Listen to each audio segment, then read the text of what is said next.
أعوذ بالله من الشيطان الرجيم بسم الله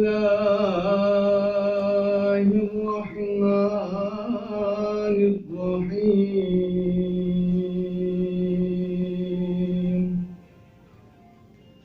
يا أيها الذين آمنوا اتقوا الله ولتنظر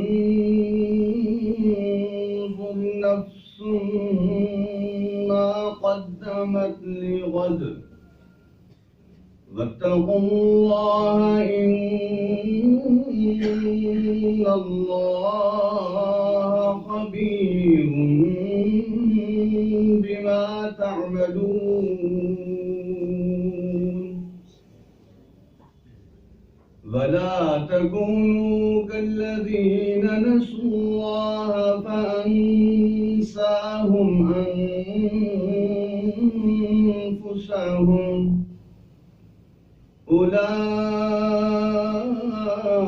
أولئك هم الفاسقون لا يستوي أصحاب النار وأصحاب الجنة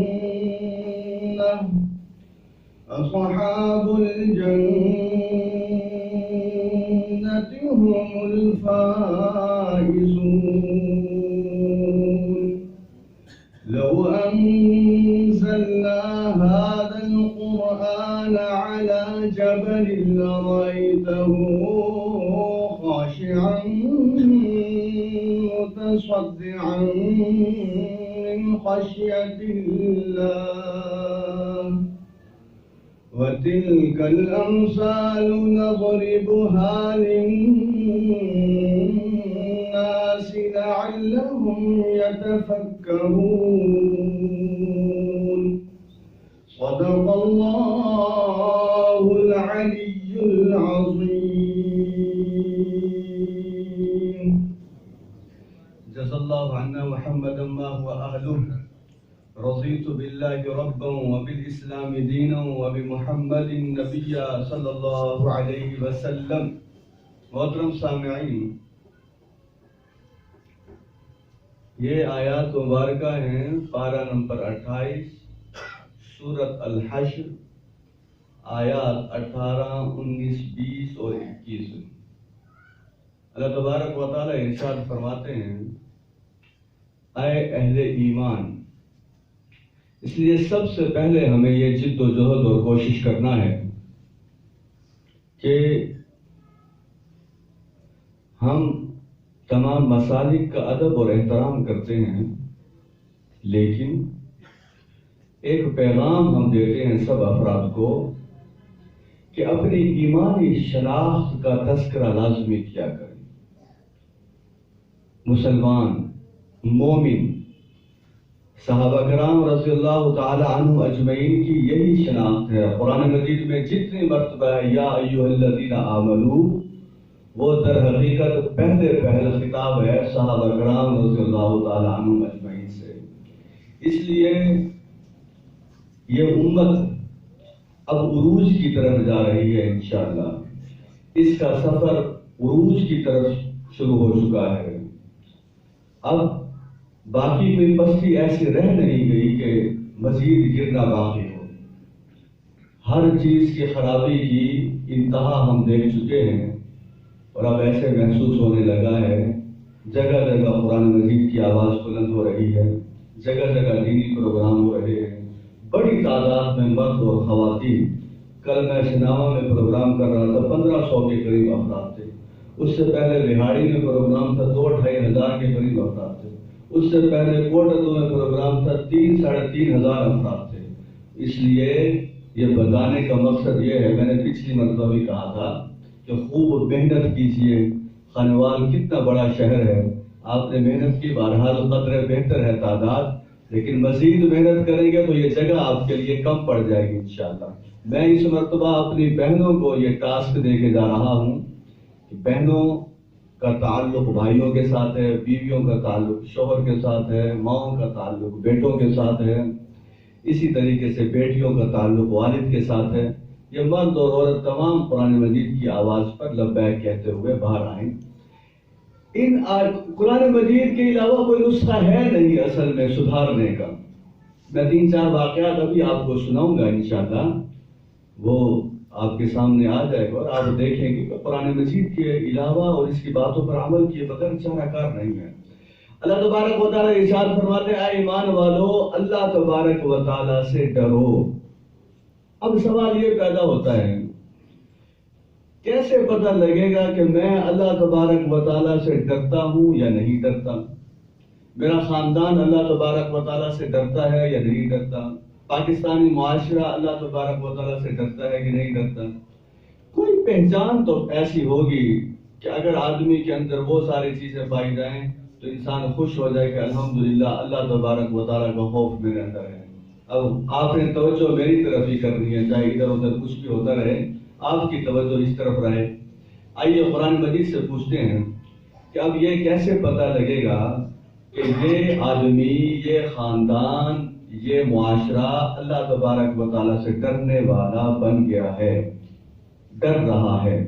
ایک آیت ہے اور وہ سارے لوگوں کو حفظ ہونی چاہیے، وہ آیت لَيْسَ الْبِرَّ أَن تُوَلُّوا وُجُوهَكُمْ قِبَلَ الْمَشْرِقِ وَالْمَغْرِبِ وَلَكِنَّ الْبِرَّ مَنْ آمَنَ بِاللَّهِ وَالْيَوْمِ الْآخِرِ وَالْمَلَائِكَةِ وَالْكِتَابِ وَالنَّبِيِّينَ وَآتَى الْمَالَ عَلَى حُبِّهِ ذَوِي الْقُرْبَى وَالْيَتَامَى وَالْمَسَاكِينَ وَابْنَ السَّبِيلِ وَالسَّائِلِينَ وَفِي الرِّقَابِ وَأَقَامَ الصَّلَاةَ وَآتَى الزَّكَاةَ وَالْمُوفُونَ بِعَهْدِهِمْ إِذَا عَاهَدُوا وَالصَّابِرِينَ فِي الْبَأْسَاءِ وَالضَّرَّاءِ وَحِينَ الْبَأْسِ أُولَئِكَ الَّذِينَ صَدَقُوا وَأُولَئِكَ هُمُ الْمُتَّقُونَ۔ یہ ایک آیت ہے، اب اس کا ترجمہ سنیے اور میری طرف دیکھیے گا، میں بار بار کہہ رہا ہوں، ظاہر ہے ہماری بہنیں تو میری آواز سنیں، ہمارے بھائی ادھر دیکھیں۔ متقی کون ہوتے ہیں؟ نمبر 1، صرف یہ نہیں ہے کہ مشرق اور مغرب کی طرف چہرے کر لو، نیکی، سچائی اور تقویٰ تو یہ ہے جو اللہ پر ایمان رکھتا ہو، آخرت پر ایمان رکھتا ہو، فرشتوں پر ایمان رکھتا ہو، کتابوں پر ایمان رکھتا ہو، انبیاء پر ایمان رکھتا ہو۔ یہ 5 ایمان جس کے پاس ہوں گے ابھی اس کے پاس تقوی کا ایک درجہ ہے، یہ نہیں ہے کہ پورا درجہ اس کے پاس ہو گیا، ایک ہے۔ آج کل ہمارے ہاں سخت تقریریں ذرا زیادہ ہو رہی ہیں، وہ نہیں ہونی چاہیے۔ ذہن میں رکھ لیجیے ایک بات، لوگ مختلف گناہوں کے اندر ملوث ہیں، ظاہر ہے انہیں سدھارنا ہے، اچھی باتیں کرنی چاہیے، لیکن یہ فقرہ بھی کہہ دیا جاتا ہے کہ ایسے ایمان کا کیا فائدہ، اس سے تو آدمی کا ایمان نہ ہی ہو تو بہتر ہے۔ غلط بات ہے، اس کی کوئی حقیقت نہیں ہے، کوئی حقیقت نہیں ہے۔ کوئی غصے میں آ کے تقریر کرتا ہوا ایسے ہی مجمع کو ہلاتا جلاتا ہوا کہہ دے، غلط بات ہے۔ ایمان بہت بڑی دولت ہے، کوئی ایمان والا ہمیشہ کے لیے جہنم میں نہیں جائے گا، یہ سمجھ لیجیے، اور کوئی کافر کبھی بھی جنت میں نہیں جائے گا۔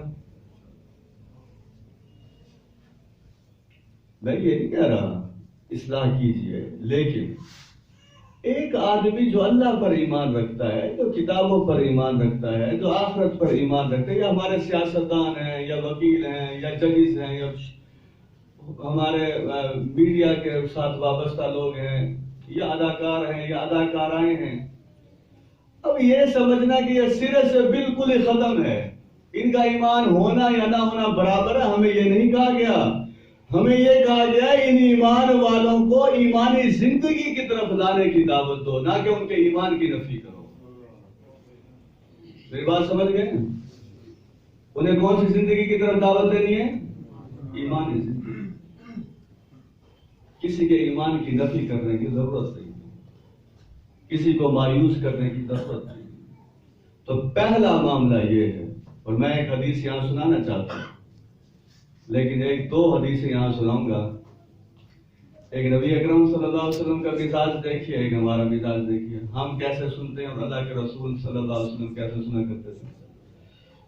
قرآن مجید میں پارہ نمبر 26 کی جو تیسری سورت ہے، اِنَّا فَتَحْنَا لَكَ فَتْحًا مُبِينًا لِيَغْفِرَ لَكَ اللَّهُ مَا تَقَدَّمَ مِن ذَنبِكَ وَمَا تَأَخَّرَ وَيُتِمَّ نِعْمَتَهُ عَلَيْكَ وَيَهْدِيَكَ صِرَاطًا مُسْتَقِيمًا وَيَنصُرَكَ اللَّهُ نَصْرًا عَزِيزًا۔ میں صرف ایک جذبات میں آ کر ایک بات آپ کو بتا رہا ہوں۔ یہ میرے دوست ہیں 1999 سے پروفیسر مصدق صاحب پنجاب کالج میں، ہم اکٹھے 1999 سے 2005 تک ہم نے اکٹھے پڑھایا۔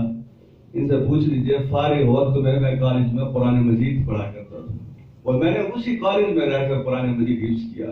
پڑھاتے ہوئے اللہ کی توفیق سے میں نے قرآن مجید حفظ کیا۔ وقت بہت ہے، اس کی قدر کریں۔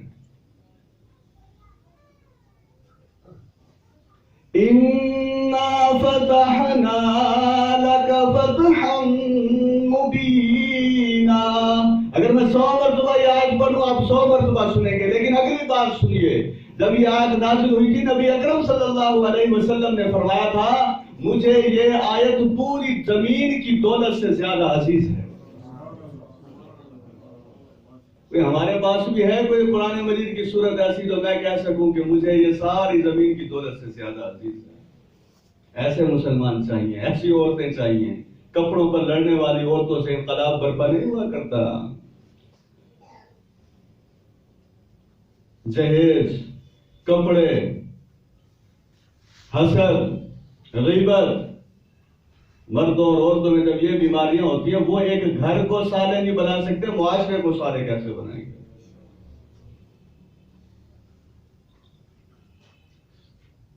میں عرض کر رہا ہوں، حدیث سن لیجیے، ایمان کتنی بڑی دولت ہے، لیکن کمپیریزن آپ کیجئے۔ اس آیت میں یہ بتایا گیا کہ اے محمد صلی اللہ علیہ وسلم، ہم نے آپ کو فتح عطا فرما دی، اگلے پچھلے آپ کی کوتاہیوں کو ہم نے درگزر کر کے، لمبی تشریح میں اس طرف نہیں جاتا، اپنی نعمت آپ پر مکمل کر دی، آپ کو سیدھے راستے کی طرف رہنمائی بھی دے دی، اور آپ کی اللہ تبارک و تعالیٰ نے ایسی مدد فرمائی کہ جو مدد ناقابل شکست ہے۔ ایسی مدد فرمائی ہے، لفظ بولیے۔ میں ایک خوشخبری سنا دوں آپ کو، ہمارے نبی بھی ناقابل شکست تھے، یہ امت بھی ناقابل شکست ہے۔ اس امت کو کوئی ہرا نہیں سکتا، جب خود ہارے تو ہارے، کوئی ہرا نہیں سکتا۔ نبی اکرم صلی اللہ علیہ وسلم نے اللہ تبارک و تعالیٰ سے دعا مانگی تھی اس امت کے لیے۔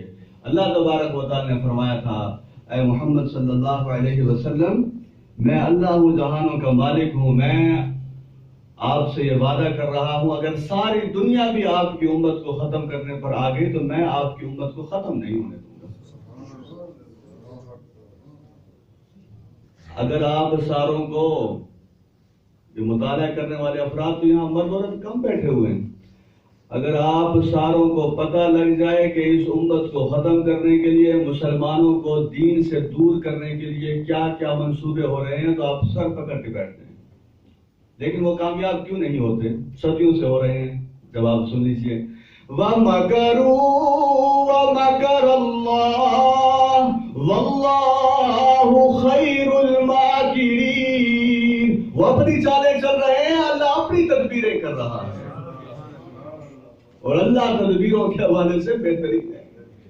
میری بہنوں جو آئی وہ ہم سلام پیش کرتے ہیں۔ یہ بھائی جہاں جہاں سے چل کر آئے ہم سلام پیش کرتے ہیں. کیا آپ اس آواز کو اور مضبوط کریں گے انشاءاللہ؟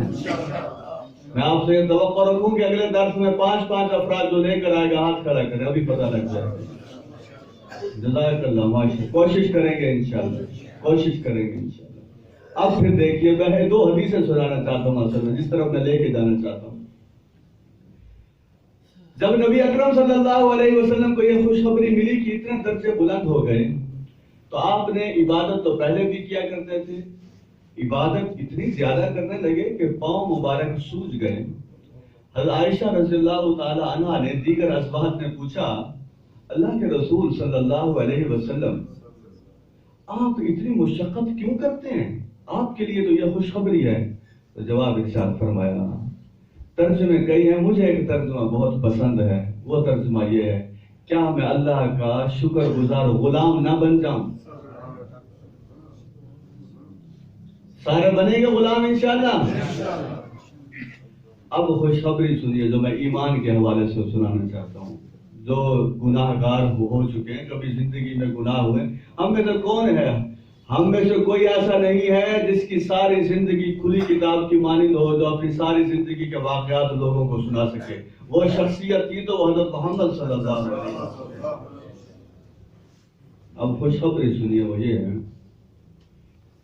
اللہ تبارک و تعالیٰ فرماتے ہیں کہ جو ایمان والا ہے اور میرے ساتھ شرک نہیں کرتا، اگر اس کے گناہ زمین سے لے کر آسمان تک بھی پہنچ جائیں میں رب معاف کر دوں گا، مجھ سے کوئی پوچھنے والا نہیں. اب یہ حدیث سننے کے بعد مجھے جواب چاہیے آپ سے، یہ حدیث سننے کے بعد مزید گناہ کرنے چاہیے یا سر سجدے میں ڈال دینا چاہیے؟ سجدے میں رکھنا چاہیے. میں ایک آیت پڑھتا ہوں قرآن مجید کی، سورت محمد میں ہے. رحمت خداوندی کو کوئی بیان، آپ دنیا کے سارے علماء کو اسی کام پہ لگا دیں کہ رحمت خداوندی بیان کیجیے، علماء ختم ہو جائیں گے، رحمت خداوندی بیان نہیں ہو سکتی. آیت سنیے ذرا. ان الذين كفروا وصدوا عن سبيل الله ثم ماتوا وهم كفار فلن يغفر الله لهم. پہلا جرم ہے کفر، دوسرا جرم ہے اللہ کے راستے سے روکنا. فرمایا جن لوگوں نے کفر کیا اللہ کے راستے سے روکا، ہونا تو یہ چاہیے تھا میں انہیں چھوڑوں گا نہیں، یہ نہیں فرمایا. فرمایا نہیں، اگر اس کے بعد توبہ کر کے آگے وہ اللہ کے بندے بن گئے میں تو پکڑوں گا اس وقت جب کسی کی موت کفر پر آ گئی. تصور کیجیے. اس لیے یہ دعا مانگا کریں ہمیشہ، پروردگار ہمیں ایمان کی سلامتی والے موت عطا فرما. آئیے اس آیت کی طرف کہ تقویٰ کہتے کسے، اللہ سے ڈرنے والا. پہلا معاملہ ہو گیا کہ ایمانیات، اس پر کوئی سمجھوتا نہیں ہے. 18ویں صدی میں یہ جو برطانیہ کا ملک ہے، کبھی آپ اس کی تاریخ پڑھیں، اس نے مسلمانوں کے خلاف ہر کوشش میں بنیادی کردار ادا کیا. جتنے مسلمانوں کو، یہ برطانیہ کی معیشت جو مضبوط ہے ہندوستان سے چرا کے لے گئے تھے سب کچھ، پوری کتابیں موٹی موٹی لکھی ہوئی ہیں. لیکن میں ایک بات بتانا چاہتا ہوں، 18ویں صدی میں ایک کوشش ہوئی تھی.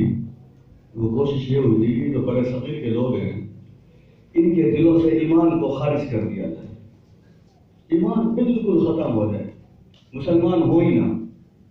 ہم سارے تو اب اس صدی میں 20ویں صدی یا 21ویں صدی میں بات کر رہا ہوں 18ویں صدی کی. ایک مشیر نے برطانوی حکومت کو خط لکھا کہ اتنا سرمایہ درکار ہے مسلمانوں میں یوں پیسے بانٹنے کے لیے اور انہیں دین اسلام سے برگلانے کے لیے اور ایمان ختم کرنے کے لیے. کچھ عرصہ اس نے محنت کی اور اس کے بعد اب بھی اس کا خط ریکارڈ میں موجود ہے. اس نے لکھا میں نے محنت کر کے دیکھ لیا ہے، میں اس نتیجے پر پہنچا ہوں یہ لوگ مر تو جائیں گے لیکن ایمان سے ہاتھ نہیں اٹھائیں گے. ہمارے جماعت کا کوئی دوست بیٹھا ذرا 18ویں صدی کے مسلمانوں کے لیے ایک نعرہ لگا ہے بہترین قسم کا، جذبات کی میں آ کر ہے نہیں کوئی دوست؟ نعرہ تکبیر، اللہ اکبر. یہ ہیں لوگ جنہوں نے محنت کی ہے. وہ ہمیں ایمان سے تو نہیں ہٹا سکے لیکن انہوں نے ہمیں اسلام سے ہٹا دیا. اب انشاءاللہ ہم اسلام کو بھی دوبارہ غالب کریں گے. تقوی والوں کا پہلا معاملہ ایمان، دوسرا معاملہ سن لیجیے. وَآتَى الْمَالَ عَلَى حُبِّهِ ذَوِي الْقُرْبَىٰ وَالْيَتَامَىٰ وَالْمَسَاكِينَ وَابْنَ السَّبِيلِ وَالسَّائِلِينَ وَفِي الرِّقَابِ. تقوی والوں کا دوسرا معاملہ یہ ہے کہ وہ اللہ کی محبت میں مال خرچ کرتے ہیں. اس سے پاکستان کے معاشی مسائل حل ہو جائیں گے.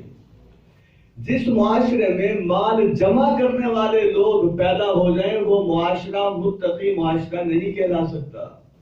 جس معاشرے کے لوگوں کو مال جمع کرنے کے بجائے خرچ کرنے کا شوق پیدا ہو جائے وہ معاشرہ متقی افراد کا معاشرہ کہلاتا ہے.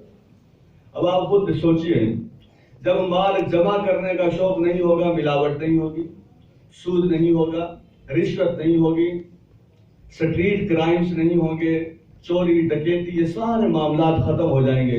اس لیے متقین کی یہ فعل خوبی بتائی گئی کہ وہ مال خرچ کرتے ہیں اللہ کی محبت میں. کس کس پر؟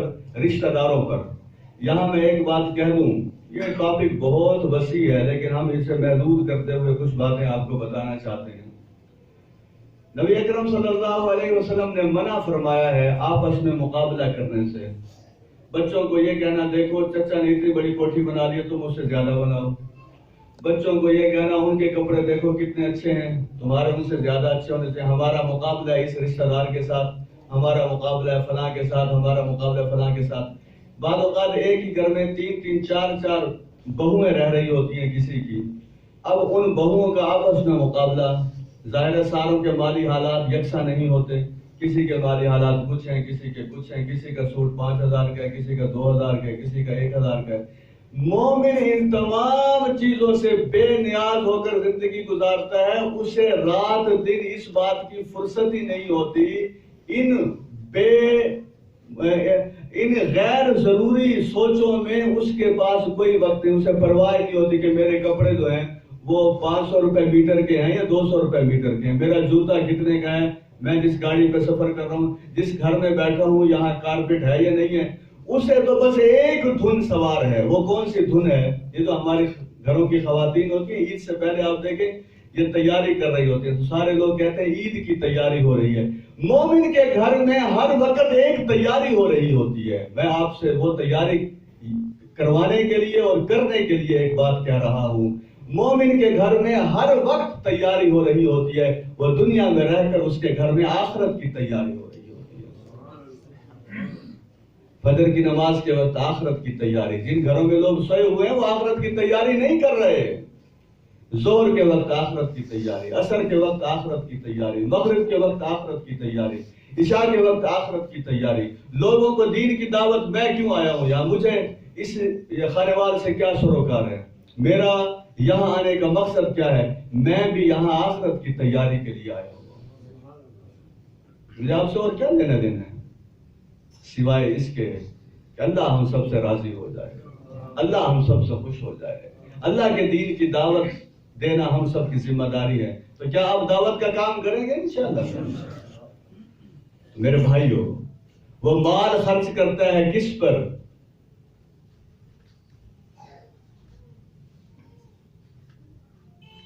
وہ مال خرچ کرتا ہے رشتہ داروں پر. ویلنٹائن ڈے آج کیا تاریخ ہے؟ 12 ہے. ویلنٹائن ڈے ہو یا کوئی اور ڈے ہو، ہم ساری محبتیں اپنے رب کو دے چکے ہیں، ساری کی ساری.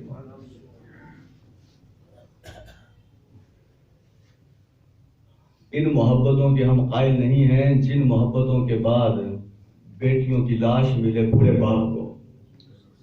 لاہور کا ایک واقعہ ہوا، میں نام نہیں لینا چاہتا.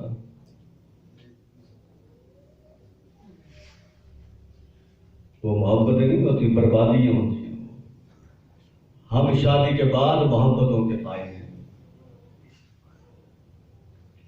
اور ایسی محبت کے قائل ہیں کہ اللہ کے رسول صلی اللہ علیہ وسلم نے فرمایا. میں خواتین سے ایک بات کہوں گا جن کے شوہر یہاں بیٹھے ہیں اور شاید ان کے لیے پریشانی ہو لیکن بات حقیقت ہے. حضرت عائشہ رضی اللہ تعالی عنہا نے عورتوں کے ذمہ 4 کام لگائے ہیں، ان میں سے ایک کام ہے بن صبر کر رہنا۔ یہ ہر عورت کی بنیادی ذمہ داری ہے، بن صبر کر رہنا۔ کیونکہ بڑی دینی مزاج والی لڑکی ہے، یہ دانت صاف نہیں کرتی، یہ بڑی دینی مزاج والی لڑکی ہے، یہ چہرے صاف نہیں رکھتی، یہ بڑی دینی مزاج والی لڑکی ہے، اس کو کپڑوں کا پتہ نہیں ہے، یہ بیچاری عبادت کرتی رہتی ہے، بال سنوارنے کی اسے فرصت نہیں ہے، یہ کوئی دینی مزاج نہیں ہے، یہ دینی مزاج کے الٹ لڑکی ہے اصل میں۔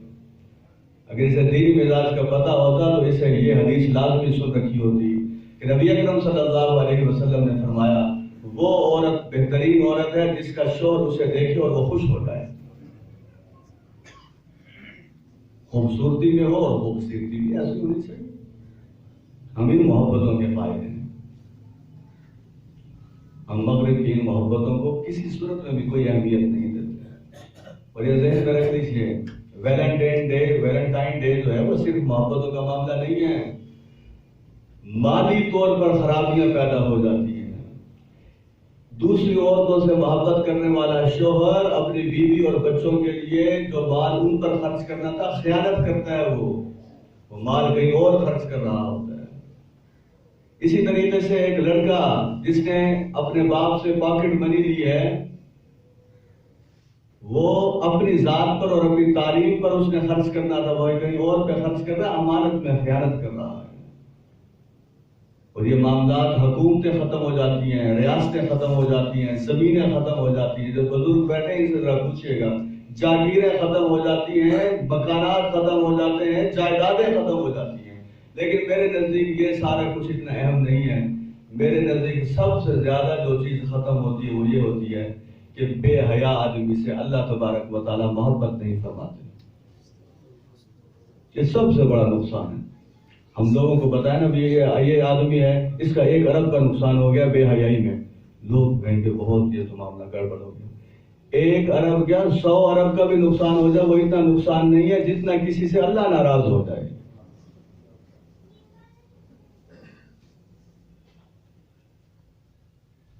فرمایا وہ مال خرچ کرتے ہیں کس پر؟ رشتہ داروں پر۔ رشتہ داروں کے ساتھ تعلقات رکھیے، رشتہ داروں کے حقوق ادا کیجیے، کسی کی وراثت نہ کھائیں، کسی کے ساتھ دھوکہ نہ کریں، کسی کے ساتھ فراڈ نہ کریں، ان کی شادی میں بھی جائیں، ان کی غمی میں بھی جائیں، حسب استطاعت مال بھی خرچ کیجیے۔ پھر کس پہ خرچ کرتے ہیں؟ یتیموں پر۔ ایک حدیث ہے، بہت زبردست حدیث ہے، ہم تو اللہ سے توفیق مانگتے ہیں، اللہ کرے ہمیں مالی وسائل اتنے مل جائیں انشاءاللہ۔ یہاں جتنے مالدار افراد مرد اور عورتیں بیٹھے ہیں ان سے میں کہوں گا غور سے سنیں۔ نبی اکرم صلی اللہ علیہ وسلم نے فرمایا جو 3 یتیموں کی کفالت کرتا ہے، کتنے یتیموں کی؟ ہمارے علاقے میں ایک یتیم لڑکی ہے، اس نے ہمیں رلا دیا تھا ایک مرتبہ۔ عید کے دوسرے تیسرے دن گاؤں جانے کا اتفاق ہوا، دور کی رشتہ دار ہیں، تو وہ کہنے لگی اگر میرا باپ زندہ ہوتا تو وہ بھی مجھے عید کی مبارکباد دینے کے لیے آتا، کسی رشتہ دار کو کوئی توفیق نہیں ہوئی، چچا کو بھی تایا کو بھی مجھ سے عید مبارک دینے کے لیے کوئی توفیق نہیں۔ ویسے بڑا دیندار ماشاءاللہ، 5 نمازیں بھی چل رہی ہیں، درس بھی دیے جا رہے ہیں، درس سنے بھی جا رہے ہیں، رشتہ داروں کے حوالے سے کچھ نہیں۔ میں مثال دے دوں آپ کو، آپ کے رشتہ دار میں کچا کھو رہتا ہے، فرض کیجیے، اب وہاں جانے کا آنے کا 1000 روپے خرچہ ہے، فرض کیجیے، آپ کو اس سے کوئی کام نہیں ہے، صرف آپ اس سے ملنے کے لیے جا رہے ہیں۔ احادیث کا مطالعہ کر لیجیے، اللہ تبارک و تعالیٰ فرشتوں سے فرماتا ہے یہ اس آدمی سے بغیر کسی غرض کے ملنے کے لیے جا رہا ہے، فرشتوں گواہ رہو اس شخص کو میں نے اپنا محبوب بنا لیا ہے۔ یہاں بہنوں سے ملاقات کیے ہوئے عرصے گزر جاتے ہیں، بھائیوں سے ملاقات، ایک ہی شہر میں رہتے ہیں کوئی ملاقات نہیں، عید پر سوچتے رہتے ہیں پہلے ان کا ٹیلی فون آئے گا یا پہلے میں ٹیلی فون کروں۔ جو یہ سوچتا ہے وہ بھی کیا گزرا آدمی ہے۔ مومن یہ چیزیں سوچتا ہی نہیں ہے، میں یقین سے کہہ رہا ہوں، مومن کو جتنا جھکنے میں لطف آتا ہے اتنا اسے انا پرستی میں لطف آتا ہی نہیں ہے. مزہ ہی سارا اللہ تبارک و تعالیٰ نے جھکنے میں رکھا ہوا ہے. تواضع، جھکنا، عاجزی، انکساری. ایک حدیث ہے کہ جو اکڑ کرتا ہے میں اس کی گردن توڑ کے رکھ دوں گا. رشتہ داروں پر خرچ کیجئے. وہ حدیث سنا رہا تھا، نبی اکرم صلی اللہ علیہ وسلم نے فرمایا جو 3 یتیموں کی کفالت کرتا ہے وہ قیامت والے دن جنت میں مجھ محمد صلی اللہ علیہ وسلم کے ساتھ جنت میں بھائی بن کر رہے گا. میری بہنوں، اگر مالی وسائل ہیں تو اس میدان میں آؤ.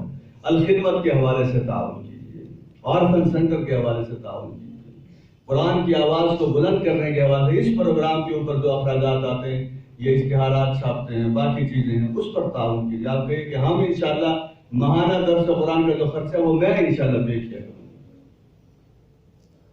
رشتہ داروں پر خرچ کرتے ہیں اور اس کے بعد ارشاد فرمایا یتیموں پر، پھر فرمایا مسکینوں. کبھی کسی کا ولیمہ ہوتا تو گاڑیوں کے ایسے لمبی قطاریں لگی ہوئی ہوتی ہیں، لوگ بڑے خوش ہوتے ہیں. بھائی تعلقات، اسے پتہ لگے گا اس کے بڑے تعلقات ہیں. ہم جس رسول پر ایمان لائے ہیں ذرا حدیث سن لیجیے. دعا کیا کرتے ہیں اللہ تبارک و تعالیٰ سے؟ پروردگار مجھے مسکینی کی حالت میں زندگی عطا فرما، مسکینی کی حالت میں موت عطا فرما، اور قیامت والے دن میرا شمار مسکینوں میں سے کر دیں.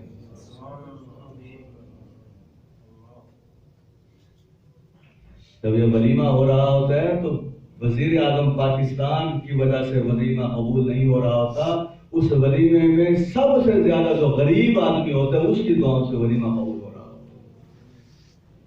میں یہ نہیں کہتا ہوں مرا کو نہ بلائیں، کھانے والے کے امیر لوگ میرے خلاف جلوس نکالتے ہیں، بلائیے، لیکن آپ کا چیف گیسٹ وہ غریب ہے. میں نے اپنے بیٹے کا عقیقہ کیا تھا، مسلم صاحب آپ آئے تھے اس میں، تو وہ ایک غریب آدمی ہماری گلی سے گزرتا تھا. میں نے اسے روکا، میں نے کہا فلاں میرج کلب میں فلاں دن دعوت ہے، آپ نے آیا. وہ خیر وہ رات دن مجھے کہہ دی وہ دعوت اسی تاریخ کو ہے فلاں میرج کا. میں نے کہا خیر وہ آیا، اس سے اتنا خوش. اس کے بعد پھر وہ مجھے کہنے لگا کہ وہ پروگرام آپ نے دوبارہ نہیں کیا. یہ غریب لوگ، غریبوں کو بلائیے، ان کے ساتھ بیٹھے، عاجزی پیدا ہوگی، شکر گزاری پیدا ہوگی. مسکینوں پر خرچ کرنا. جتنے لوگ وسائل سے، جب اب ایک تقویٰ ہوگا نا کسی ڈاکٹر کے اندر، جب مسکین اور یتیم اس کے پاس جائے گا علاج کے لیے، وہ اسے جو ریٹ بتائے گا اس ریٹ کے اندر خوف خدا شامل ہوگا. ہمارے پاکستان میں نہیں ہے ایسا. ملتان میں ایک ڈاکٹر نے، میں کہتا ہوں وہ ڈاکٹر میں ولی اللہ ہیں، انہوں نے بڑی زبردست بات کی. انہوں نے کہا ہم نے کہا کہ آپ اتنی فیس بھی رکھ سکتے ہیں، آپ اتنے ٹیسٹ بھی کروا سکتے ہیں. تو کہنے لگے پروفیسر صاحب میں نے 2 وقت کی روٹی کھانی ہے، پیسے تو نہیں کھانے. اور ڈاکٹر بھی FCPS ہے، MBBS بھی نہیں. آپ اپنے بچوں کو ڈاکٹر بنائیے، انجینئر بنائیے، سب کچھ بنائیے، لیکن انہیں خوف خدا والا بنا دیجیے. وہ آئے گا تو معاشرے.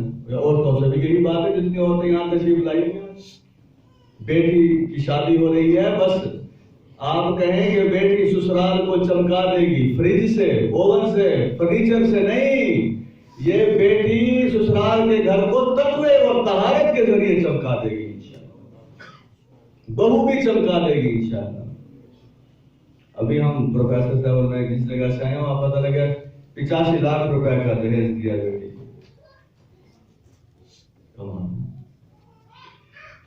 رشتہ داروں پر خرچ کیجئے، یتیموں پر خرچ کیجئے، مساکین پر خرچ کیجئے، مسافروں پر خرچ کیجئے. اب آپ دیکھیں ہمارے ہاں ملتان میں عرس ہوتا ہے، جو سندھ سے مسافر آتے ہیں، ہمارے تاجروں کی یہ ایک نفسیات بنی ہوئی ہے، جتنا لوٹ سکتے ہو لوٹ دو. انہیں نہ ریٹ کا پتہ ہے نہ کسی چیز کا پتہ ہے. یہ ہے ہمارا معاملہ. عرب کے حالات آپ پڑھ لیجئے، وہاں مسافروں کے لیے مسافر خانے موجود ہوتے تھے اور ضیافت اور دعوت ہوتی تھی اور کسی قسم کی کوئی پریشانی نہیں ہوتی تھی۔ مسافروں پر خرچ، پھر مانگنے والوں پر خرچ۔ یہ سائل جو ہیں جو پیشہ ور بھکاری ہیں وہ نہیں، ہر جگہ پیشہ ور بھکاری۔ اب ایک ٹرینڈ ہو گیا، شاید خانوال میں بھی ہو، جمعے کی نماز کے بعد جو قریب 4-5 مساجد ہیں اس کے باہر لوگ ہٹے کٹے وہ اکٹھے ہو جاتے ہیں، ہر مسجد سے 50-50 100 لیا تو 400-500-600 روپے بنا کر ہماری مسجد کے باہر 20-25 بالکل صحت مند، یہ جتنے صحت مند افراد ہیں اور یہ گداگر بنے ہوئے ہیں، یہ حدیث سن رہے ہیں۔ نبی اکرم صلی اللہ علیہ وسلم نے فرمایا، میں ایک حدیث ابھی آپ کو سناؤں گا، بہت اہم حدیث ہے، غور سے سنیے گا۔ نبی اکرم صلی اللہ علیہ وسلم نے فرمایا، جو بغیر ضرورت کے خام خواہ سوال کر رہا ہے اور لوگوں کے سامنے ہاتھ پھیلاتا ہے، بھیک مانگتا ہے، قیامت والا دن وہ اس حالت میں آئے گا، اس کے جسم پر ہڈیاں ہوں گی، گوشت نہیں ہوگا۔ اب ایک اور حدیث سن لیجیے، اپنی بہنوں سے بطور خاص کہوں گا اور بھائیوں سے بھی۔ ہمیں عادت پڑ گئی ہے قرض لینے کی، مکانات بنانے ہیں قرض لیجئے، شادیاں کرنی ہیں قرض لیجئے، کوئی مہمان آ گیا ہے اس مہمان کے لیے پیس منگوائے جا سکتے ہیں، اتنے پیسے ہیں، لیکن اب صرف پیس پر ہم نے نہیں رہنا، پیس کے ساتھ بریانی بھی بنانی ہے، اس کے لیے قرض لیجئے۔ اب حدیث سن لیجئے، پاکستان کی معیشت کبھی بھی درست نہیں ہوگی جب تک اس حدیث پر عمل نہیں ہوگا۔ کان کھول کر حدیث سن لیجئے، اپنے بیٹوں کو بچوں کو قرض سے بچائیے، خواتین بھی بچائیں۔ نبی اکرم صلی اللہ علیہ وسلم نے فرمایا، جو شخص لوگوں کے سامنے اپنی غربت اور اپنا فقر بیان کرتا رہتا ہے، لوگوں سے ہی توقع رکھتا ہے، اللہ تبارک و تعالیٰ کبھی بھی اس کی غربت کو اور فقر کو ختم نہیں فرمائے گا۔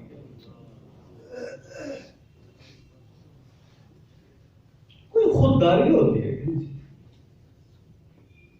آپ کو کسی نے کہا 600 لوگ ولیمے پہ بلا لیں، آپ کی حیثیت 5 آدمیوں کی 10 کی 20 کی، آپ 20 بلائیے۔ کیا آپ نہیں جانتے صحابہ کرام کی شادی ہوتی تھی، نبی اکرم صلی اللہ علیہ وسلم کی علم میں بھی نہیں ہوتا تھا کہ شادی، اور شادی کہاں ہوتی تھی؟ مدینہ منورہ میں۔ مدینہ منورہ کو بہت بڑا شہر تھا؟ بالکل نہیں تھا، بہت بڑا۔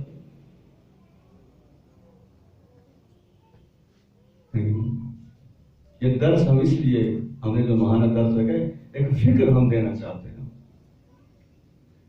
تو ایمان تقوی کا پہلا درجہ ایمان، تقوی کا دوسرا درجہ مال خرچ کرنا۔ وہ کس کس پر مال خرچ کرنا؟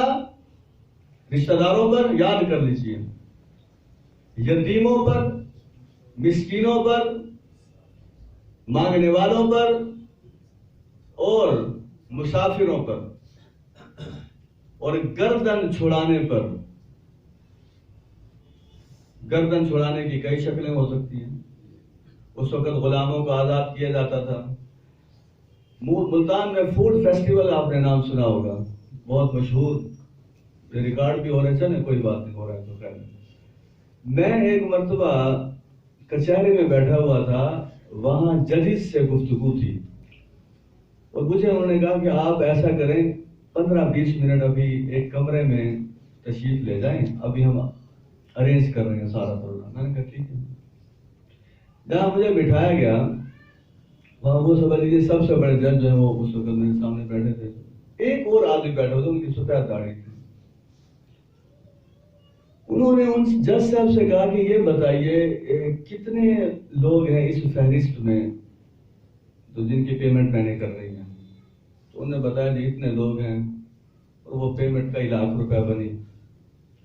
اب مجھے سمجھنا ہے کہ انہوں نے ان سے کیا بات کی اور انہوں نے کیا جواب دیا، تو میں نے اپنا تعارف کروایا، اور وہ جو صاحب بیٹھے تھے جنہوں نے اس جج سے پوچھا تھا کہ مجھے کتنے کی پیمنٹ کرنی ہے، تو میں نے کہا جی آپ نے یہ کیا ان سے پوچھا اور انہوں نے آپ کو کیا جواب دیا؟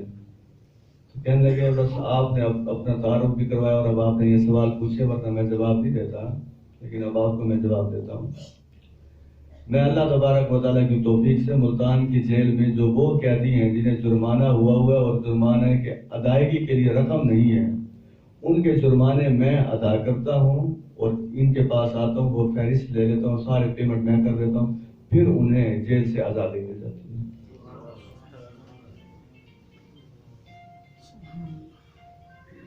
سابقہ بعد پروگرام میں میں گیا، وہاں ایک دکان ہے تو لوگ ہمیں لے گئے وہاں. انہوں نے کہا جی ہر رات کو 12 بجے دن کی جتنی آمدن ہوتی ہے یہ آدمی اس نے پرسنٹیج طے کی ہوئی ہے, روزانہ اس آمدنی کا اتنا پرسنٹ یہ رات کے 12 بجے لوگوں میں تقسیم کر دیتا ہے.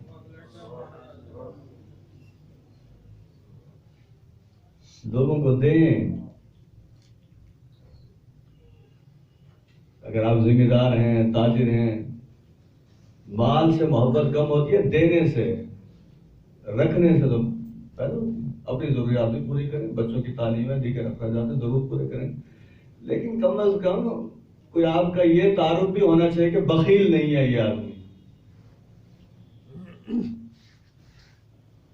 ایمانیات کا شعبہ, دوسرے شعبے کو میں نام دے دیتا ہوں مالیات کا شعبہ. پاکستان مالیات کے شعبے میں کمزور پڑ گیا, ایمانیات پر میں بات نہیں کرتا. اب آئیے تیسرا شعبہ متقی افراد کا. وَأَقَامَ الصَّلَاةَ, نماز قائم کرنا. میرے بھائیوں, اس شعبے کو ہم نام دے دیتے ہیں عبادت کا. اب آپ خود دیکھ سکتے ہیں کہ ہمارے عبادت کا شعبہ کتنا مضبوط ہے. دکانیں کھلی ہوئی ہیں, گھر میں سرگرمی جاری و ساری ہے, پارکس بھرے ہوئے ہیں, اجلاس ہو رہے ہیں. میں تو یہ سوچتا ہوں یہ جرت کیسے ہو سکتی ہے, اللہ تبارک و تعالیٰ کی طرف سے بلاوا ہو اور انسان مسجد کی طرف نہ جائے.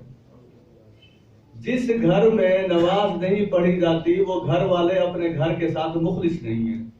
وجہ یہ ہے نماز کی وجہ سے پتہ نہیں کتنی رحمتیں نازل ہونی تھی اس گھر پر, جو بے نمازی کی وجہ سے نحوست نازل ہوتی, بے برکتی نازل ہوتی. اس لیے یہ کوشش کیجئے کہ انشاءاللہ آج کے بعد ہماری کوئی نماز جماعت کے بغیر نہیں جائے گی انشاءاللہ. مرد حضرات اور خواتین کے لیے یہ گزارش ہے وہ نماز کی پابندی کریں. اور میں یہ بتا دوں, نماز ایسی ہونی چاہیے جو بے حیائی اور بری باتوں سے ہمیں روک دے. نماز بھی ہو اور خرابیاں ہوں وہ ٹھیک نہیں. اس کے بعد پھر زکوٰۃ کا تذکرہ آ گیا. زکوٰۃ کو بچانے کے لیے جو ہیلے بہانے بنائے جاتے ہیں وہ بھی غلط ہے. نبی اکرم صلی اللہ علیہ وسلم کی 2 حدیث سن لیجئے. ایک تو یہ ہے زکوٰۃ دینے سے مال میں برکت ہوتی ہے, لیکن 2 باتیں غور سے سن لیجئے, تاجر بھی سن لیں اور ذمہ دار بھی سن لیں. جن جانوروں پر زکوٰۃ بنتی ہے اور زکوٰۃ نہیں دیتے, قیامت والے دن آدمی کو نیچے لٹایا جائے گا, جانوروں کو پیدا کیا جائے گا اور ان جانوروں کو اس آدمی کے اوپر دوڑایا جائے گا. اب جو مال پر زکوٰۃ نہیں دیتے وہ مال سارے کا سارا سانپ کی شکل میں اس گلے اور گردن کے اندر پہنا دیا جائے گا اور وہ ڈسے گا اور وہ کہے گا میں وہ مال ہوں جس کی تم زکوٰۃ نہیں دیا کرتے. میں اب بھی یہ فقرہ کہتا ہوں بڑی ذمہ داری کے ساتھ, کراچی اور فیصل آباد کے سارے تاجر زکوٰۃ پراپر طریقے سے دینا شروع کر دیں. پاکستان کے سارے ذمہ دار عشر دینا شروع کر دیں. خواجہ صغیر صاحب ہیں, ہمارے جماعت کے دوست جانتے ہیں, وہ کسان بورڈ کے صدر ہیں. میں نے خواجہ صاحب سے پوچھا پاکستان یہ پنجاب کے کتنے فیصد کسان جو ہیں عشر دیتے ہوں گے؟ انہوں نے کہا 5%. کس کی بات کریں گے آپ؟ رب سے 100% لینا ہے, دینا نہیں ہے. نہیں دیتے عشر. مہنگائی تو غریبوں کے ساتھ ہاتھ تو تم خود کر گئے. اور دن سن لیں زکوٰۃ, کہتے ہیں اگر یہ زکوٰۃ دیتے رہیں تو پھر تو یہ ہمارا سونا کم پڑ جائے گا. کتنے تولے سونا ہے مسئلہ ہے, اگر رقم نہیں ہے سونے کو بیچ کے زکوٰۃ ادا کر تو کہتے پھر تو سونا کم پڑ جائے گا. سونے کو بچانا ہے تو پھر حدیث سن لیجئے. نبی اکرم صلی اللہ علیہ وسلم نے ماں بیٹی نے کنگن پہنے ہوئے تھے, آپ نے پوچھا تھا ان کی زکوٰۃ دیتے ہو؟ انہوں نے کہا نہیں. تو فرمایا پھر یہ کنگن قیامت والے دن آگ کے کنگن تمہیں پہنائے جائیں گے. انہوں نے کہا سارے کنگن اللہ کے راستے میں قربان کرتی ہیں اللہ کے رسول صلی اللہ علیہ وسلم. میرے بھائیوں, عبادات ایمانیات کا شعبہ ہو گیا, عبادات کا شعبہ ہو گیا, مالیات کا شعبہ ہو گیا. اب ایک بڑا اہم شعبہ ہے وہ ہے صبر کا شعبہ. ابھی پہ در پہ 2-3 واقعات ہوئے ہیں, صبر کیجئے. کوئی فوت ہو جائے, مالی نقصان ہو جائے. ایک واقعہ سنانا چاہتا ہوں دکھی دل سے. ایک لڑکے کا نکاح ہوا, اب اس نے اس لڑکی کو ٹیلی فون کیا کہ ہم نے گھر میں کوئی چیز بنائی ہے تو میں تمہارے گھر میں دینے کے لیے آنا چاہتا ہوں. 4 کلومیٹر کا فاصلہ ہے درمیان میں دونوں کے. اس نے کہا اس وقت میرے ماں باپ گھر پر نہیں ہیں, تم مغرب کے بعد آ جانا. اس نے کہا نہیں میں نے ابھی آنا. اس نے کہا نہیں یہ اچھی بات نہیں ہے, رخصتی ہماری ہوئی نہیں اور کیسے تم آ سکتے ہو, جب وہ گھر ہوں گے تو اس وقت آنا. اس نے کہا پھر تم میری شکل دیکھنے کے لیے ترسو گی, قیامت کو ملاقات ہوگی. تو فلمیں ڈرامے دیکھتے ہیں, ڈائیلاگ سنتے ہیں سارے کے سارے. اس نے گھر گیا, کمرے کا دروازہ بند کیا, کنڈی لگائی, پنکھا چلایا, لٹک گیا اور ماں باپ کو لاش ملی مغرب کے وقت. یہ پروگرام اس لیے یہاں منعقد کیے جاتے ہیں خدا را اپنی اولادوں کو قرآن کے سائے میں لے آؤ, قرآن ہر قسم کی تپش سے بچا لے گا انشاءاللہ. اور اسی طریقے سے دوسری بات کہنا چاہتا ہوں, ملتان کے professor doctor Riyadh ul Haq Ramay, government college of science کے پروفیسر بایو کے, ایک دن کے 12:30 بجے فیس بک پر پوسٹ لگائی ہے کہ میری بیٹی کا داخلہ ہو گیا نشتر میڈیکل کالج میں, الحمدللہ. تصور کیجئے کچھ بھی نہیں ہے, 12:30 بجے پوسٹ لگا رہا ہے بیٹی کے داخلے کا, اگلے دن 2 بجے نماز جنازہ ادا کی جا رہی ہے.